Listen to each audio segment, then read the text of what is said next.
Part 1, Princess. Niloko at pinagtaksilan si Princess ng kanyang boyfriend na si Amir matapos na may pagkaloob dito ang kanyang pagkababae. Sa kanyang hangaring makaganti, pumayag siya sa isang kasunduan kapalit na malaking halaga. Magiging bride siya pero hindi magiging asawa ni Lucas Mondragon. Isang gwapo, ngunit suplado at mayabang na anak na isang mayamang may-ari ng malaking pabrika. Pareho nilang inaayawan at kinaiinisan ng bawat isa. Hindi ikaw, princess, ang tipo kong babae kaya huwag kang umasa. Gawin mo ang nasa kontrata. Hindi ikaw, Lucas, ang lalaking pangarap ko at kahit ikaw na lang natitira sa mundo, hindi pa rin ako magkakagusto sa'yo. Ngunit mapanindigan kaya nila ito kung nagdulot ng kakaibang sensasyon ng kanilang bangayan.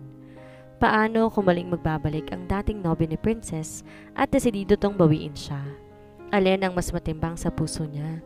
Ang lalaking hindi niya kayang kalimutan o ang taong ayaw niyang pakawalan? Pasado alas 4 ng hapon na makalabas si Princess sa bangkong kanyang pinapasukan. Nagtatrabaho siya bilang teller sa Bangko de Oro, Quezon City branch sa loob na ng 3 taon. At ngayon kailangan niyang magmadali upang makarating kaagad sa kondo ng kanyang nobyong si Amir. Plano niya kasing sorpresahin to sa kanyang kaarawan at isang dinner date ang kanyang napagplanuhang gawin. Umorder siya kaninang umaga ng mga bulaklak, romantic candles at birthday cake sa Annabelle's Cookies and Pastries at nagpaluto rin siya ng mga paboritong pagkain ng kanyang nobyo. Kaya kailangan niyang makarating agad sa kondo dahil i-deliver ang mga yon ng alas 6 ng gabi. Sumakay kaagad siya ng taxi, ngunit naabutan siya ng matinding traffic sa daan, kaya lampas alas 5 na makarating siya sa condo unit ni Amir. Nasa ikalawang palapag yon, kaya kailangan muna niyang sumakay ng elevator. Medyo kinakabahan siya sa kanyang pinanong sorpresa kasi first time niya itong gagawin. Umaasa na lamang siya na ma-appreciate ito ng kanyang boyfriend at mapasaya niya ito kahit papaano. Pagdating niya sa mismong pintuan ng kondo, hindi na siya nag-doorbell pa dahil tiyak niyang wala pa ito. Kadalasan alas 7 na ng gabi ito nakakauwi mula sa pinapasukan nitong ospital. Isang doktor ang kanyang nobyo sa St. Luke's Medical Center kaya laging abala ito lalo na kapag maraming pasyente na inaasikaso. Alam naman niya ang passcode ng condo unit ng lalaki noong dinala siya nito 1 linggo nang nakakaraan at yun din ang panahon na isuko niyang sarili dito. Dahil sa labis na pagmamahal ni Princess sa kanyang nobyo, buong puso niyang ipinagkaloob ang kanyang pagkababae kahit nais niyang sa araw pa ng kasal yon mangyayari. Mapilit din naman kasi ang nobyo niya kaya hindi na siya nakapagpigil pa at tuloy niya na isuko ang kanyang pagkabirhen. Si Amir ang unang lalaking minahal niya at isinumpa niyang ito na rin ang magiging huli.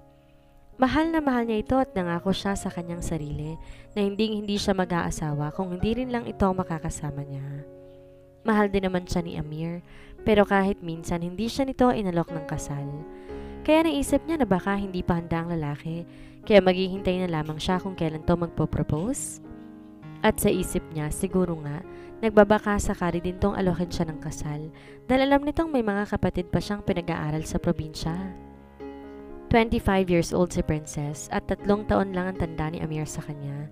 Kaya kung tutuusin, maaari na silang lumagay sa tahimik dahil pareho na silang nasa tamang edad na. 4 na taon na rin ang kanilang relasyon at wala man silang naging problema dito. Mabait at maasikaso naman ang nobyo niya kaya mas lalo tong napamahal sa kanya.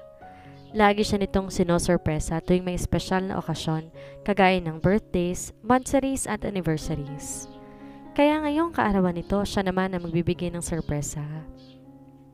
Pagkatapos niyang mapindot ang passcode ng pintuan, pinihit niyang doorknob saka siya pumasok. Nilagay niya ang kanyang bag sa sala, kinuha doon ang pink na blouse na dala niya.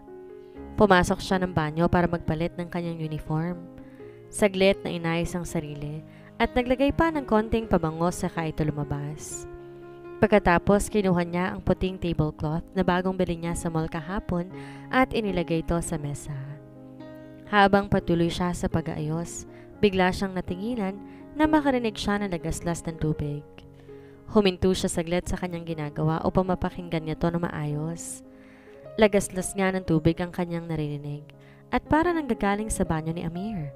2 ang CR ng kondo, ang isa malapit sa kusina at ang isa naman nasa loob ng kwarto ng kanyang nobyo. Naisip niya na baka Nakalimutan nitong isarang shower kaninang umaga, kaya tinungo niya ang silid nito. Dahan-dahang pinihit ang seradura ng pinto at saka siya pumasok. Ngunit nagulat siya na makita ang mga nakakalat sa sahig. Isang pares ng sandal, damit at undies ng babae. Biglang kinabahan si Princess, napuno ng agam-agam ang kanyang puso. Pumasok siya sa loob ng silid at muling pinakinggan ang lagaslas ng tubig sa banyo. Maya't may nakarinig siya ng halinghing ng isang babae. Amir? Palakas ng palakas ang kabog ng kanyang dibdib dahil hindi siya maaaring magkamali ng pandinig. Sinasambit ng babae ang pangalan ng kanyang nobyo. Bahagya niyang tinulak ang pintuan ng banyo dahil hindi naman yon nakalock at nanlaki ang kanyang mga mata sa kanyang nakikita. Ang boyfriend niya ay may kasamang babae sa loob. Parehong hubot-hubad na nakahiga sa sahig habang pinagsasaluhan ang katawan ng isa't isa. Si Amir nakapatong sa ibabaw ng babae habang patuloy ito at ang babae naman patuloy pa rin sa paghalinghing sa bawat ginagawa ng lalaki sa kanya. Hindi niya na kaya pang saksihan ang eksenang yon. Tigmak na ng luha ang kanyang mga mata, halos hindi na siya makahinga. Pinahid ng kanyang mga kamay ang luhang malayang dumadaloy sa kanyang mga pisngi at mabilis inihakbang kanyang mga paa papalabas ng silid na yon. At sa sobrang pagmamadali niya, nasagin niyang lampshade sa bedside table ni Amir, kaya ito nahulog at nakalikha ng malaking ingay. Wala na siyang panahon pa para pulutin iyon dahil tanging nasa isip lamang niya, makaalis na sa kondo ng lalaki. Walang patid ang pag-agos ng kanyang mga luha at nababalot ng sobrang kalungkutan ng puso niya. Matapos yung kunin ng kanyang bag, mabilis na tinungo niya ang pintuan at takmang bubuksan sana niya ito nang mahawakan siya ni Amir. Princess, please, let me explain. Di niya akalaing lumabas to ng banyo para sundan siya. Nakatapis ng tuwalyang lalaki at basang-basa pa ang buo nitong katawan. Bitawan mo ko, Amir. Walang hiya ka? Isang malakas na siyaw ang kanyang pinakawalan, kasabay ng pagbuhos sa matinding emosyon na kanina pa niya pinipigilan. Princess, patawa. Di rin na ipagpatuloy ni Amir ang kanyang sasabihin dahil isang malakas na sampal ang sumalubong sa kanya. Ayaw na kitang makita pa, Amir. Muling sambit niya at saka tutuluyang umalis ng kondo. Nasalubong niya sa may pintuan ng delivery boy, bit-bit ang mga in-order niya, ngunit para saan pa mga yon? Ma'am, nandito na pong order ninyo, wika ng lalaki. Di na nagawa pa ni Princess na sumagot dahil parang kinakapos siya ng hininga. Pakiramdam niya parang unti-unti siyang pinapatay sa sakit na kanyang nararamdaman. Kung sana'y bumuka na lang ang lupa at lamunin siya para matapos na matinding bangungot na to sa buhay niya. Naglalakad siya na hindi alam kung saan pupunta. Pumara siya ng taxi ngunit di niya sinabi sa driver kung saan siya bababa. Patuloy pa rin ang pag-agos ng kanyang mga luha at hindi alam kung kailan matutuyo ang mga mata niya. Saan po tayo, ma'am? Tanong ng driver. Siguro nga nagtataka ito bakit di man lang niya sinabi kung saan ang punta niya. Ma'am, saan po tayo? Muling tanong ng driver. Okay lang po ba kayo? Dagdag pa nito na halatang nag-aalala dahil sa kanyang walang tigil na paghikbi. Buti nga hindi siya napunta sa walang hiyang driver, kung hindi, baka may masama na nangyari sa kanya. Kahit di pa naman 10 oras ng gabi dahil alas 7 pa lang, ngunit walang pinipiling oras sa mga taong halang ang kaluluwa. Uso pa naman ngayon sa kamay nilaan ang rape at brutal na pagpatay. Ma, may problema po ba tayo? Saglit na natauhan si Princess. Kanina pa pala nagtatanong ang driver sa kanya. Okay lang po ako, Manong. Ibaba niyo na lang po ako sa isang resto bar. Mahinahong sagot niya. Kailangan niya magpakalasing upang makalimutan saglit ang sakit na kanyang nararamdaman. Hindi niya lubos maisip paano nagawa ni Amir ang bagay na yon. Paano nito nagawang lokohin siya?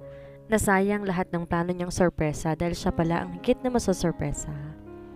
Masakit tanggapin ang katotohanan na niloko siya at sinaktan ng lalaking kaisa-isa niyang minahal sa buong buhay niya. Para siyang sinakloban ng buong mundo. Sobrang sakit, parang apoy na tumutupok sa bawat himaymay ng kanyang kaluluwa. Sa isip niya ng mga sandaling iyon, sana mamatay na lang siya upang di niya na maramdaman pa ang sakit ng kalooban. Kahit pilit niyang ibakse sa isipan ang eksenang kanyang naabutan, ngunit patuloy yung nagsusumiksik sa kanyang utak. Sa isang iglap lang, nasira ang kanyang binuong pangarap. Pangarap na isang masayang pamilya kasamang lalaki. Ngayon ang tanging nararamdaman niya, puot at panghihinayang. Sinayang niya ang kanyang panahon sa isang walang kwentang tao. Nagkamali siyang ibigay ang kanyang sarili at buong pagtitiwala sa taong inakala niyang totoong nagmamahal sa kanya. Ma'am, nandito na po tayo. Wika ng driver. Inabot ni Princess ang bayad at pagkatapos bumaba na siya ng taxi. Halos hindi niya mayakpa ang kanyang mga paa dahil sumasabay ito sa bigat ng kanyang nararamdaman. Ngunit pinilit niyang makarating sa loob ng resto bar dahil umaasa siya. Dito niya saglit makakalimutan ang kasawian niya sa pag-ibig. Hanggang makapasok siya ng bar at mabilis na nakahanap ng table. Umorder siya ng 2 bote ng beer at nang dumating ang order niya, agad niya itong tinungga. Inubos lahat ng laman ng 2 bote at dahil hindi sanay uminom, nalasing na siya kaagad. Bigla siya nakaramdam ng pagkahilo, bumibigat na ang kanyang mga talukap, ngunit parang gusto niyang umihi kaya't naglalakad siyang pasuray-suray habang naghahanap ng CR. Buti na lang natuntun niya kaagad ang ladies room. At dahil hindi niya kabisado ang kanyang dinaraanan, dala na rin ng kalasingan, bigla siya nabangga sa isang matipunong dibdib. At eksaktong yun din ang pagbaliktad ng kanyang sikmura, kaya doon niya naisuka lahat ng mga nainom niya. What the? Pabulyaw na wika ng lalaking kanyang nakabangga. You have to pay for this, clumsy woman. Muli nitong sigaw. Hoy, wag mo kong Englishin ha. Kasyalanan mo yan dahil parang ngarang kasyadaanan ko. Pabalang na sagot niya. Halatang hindi na maayos ang pagsasalita dahil sa kalasingan. Bahagyang tumingin siya sa mukha ng lalaki, ngunit hindi malinaw sa kanya yon. At ikaw kung sino ka man, pare-pareho kayong lahat. Mga wala kayong kwenta. Malakas na sigaw niya at pagkatapos noon, hindi niya na alam ang sumunod na nangyari. Biglang nagising si Princess dahil nakakaramdam siya ng pananakit ng kanyang ulo at para siyang mahihilo. Nararamdaman niya na parang nasa ibang silid siya at nakahiga sa isang kama. Natitiyak niya na hindi ito ang apartment na kanyang inuupahan. Mas lalong hindi ito ang kama niya. Ginalan niya ang kanyang mga mata sa paligid. Nasa ibang silid nga siya at kung kanino ito hindi niya alam. Malaki at napakalawak ng kwarto. Halos kasing laki to ng kanyang inuupahang apartment. At iniisip niya, kung ganito na kalaki ang kwarto, ano na kaya ang buong bahay? Siguro nga nasa loob siya ng isang mansyon. Pinakiramdaman niya ang kanyang sarili. Sinikap na maalala ang nangyari kagabi sa resto bar. Ang huli niyang naaalala nung mabangga siya sa dibdib ng isang lalaki at nasukahan niyang damit nito.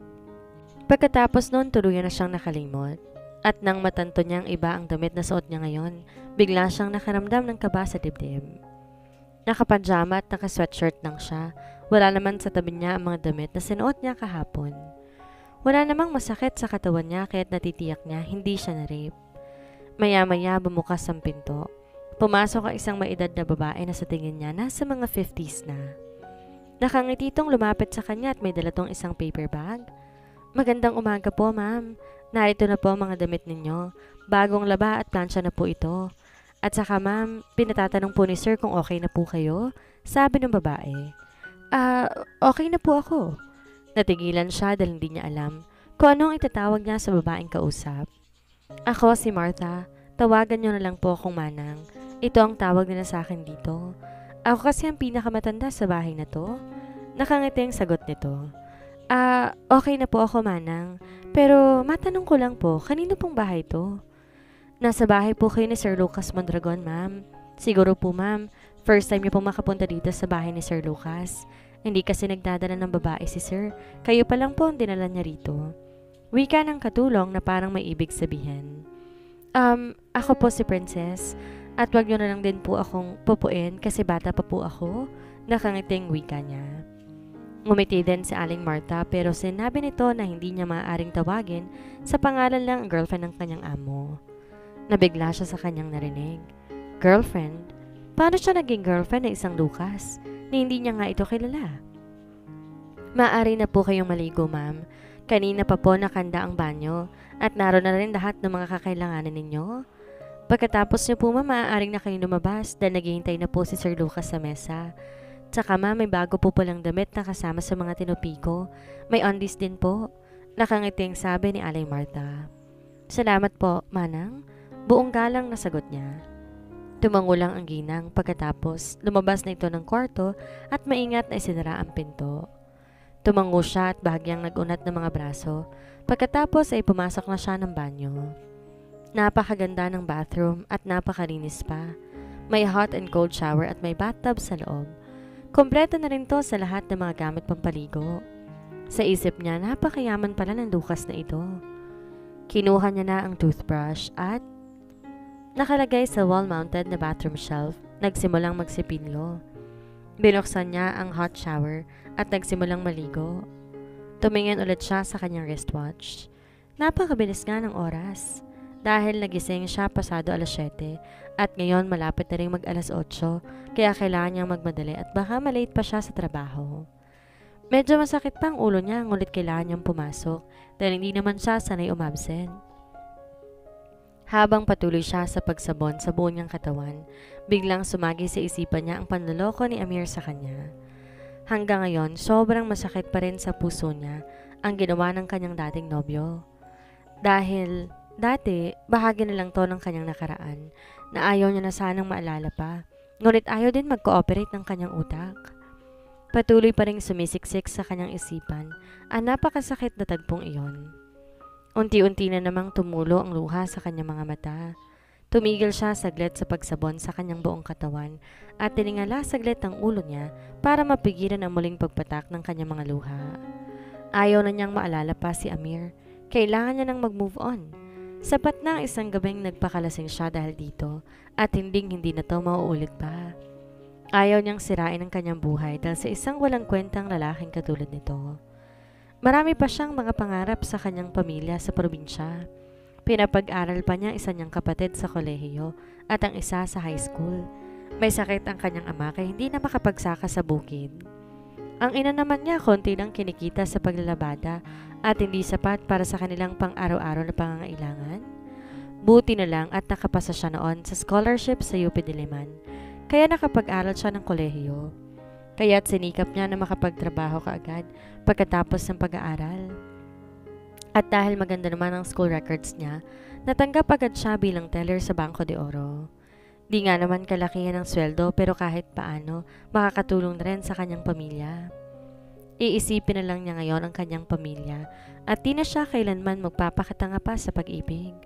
Sapat nang minsang nagmahal siya at nasaktan. Hindi na to mauulit pa kahit tumandang dalaga pa siya. Sa isip niya, pare-pareho lang lahat ng mga lalaki.